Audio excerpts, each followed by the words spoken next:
বিসমিল্লাহির রহমানির রহিম। ঈদ মোবারক। প্রিয় দেশবাসী, আসসালামু আলাইকুম। ত্যাগ, তাকওয়া আর সংযমের শিক্ষা দিয়ে বিদায় নিয়েছে পবিত্র মাহে রমাদান। মাসব্যাপী সিয়াম সাধনার পর মুসলিম উম্মার বিশ্বজনীন ঐক্য, সংহতি, সহমর্মিতা এবং অনাবিল আনন্দের বার্তা নিয়ে এলো পবিত্র ঈদ উল ফিতর। প্রতিটি ঘরে, প্রতিটি পরিবারে ঈদ আনন্দ পৌঁছে যাক সকলের তরে।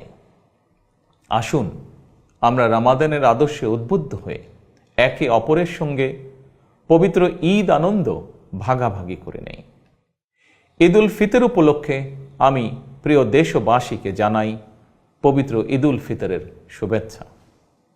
বাংলাদেশ সহ বিশ্ব মুসলিম উম্মার প্রতি জানাই আন্তরিক অভিনন্দন ও মোবারকবাদ। ঈদ মোবারক। আল্লাহ হাফেজ।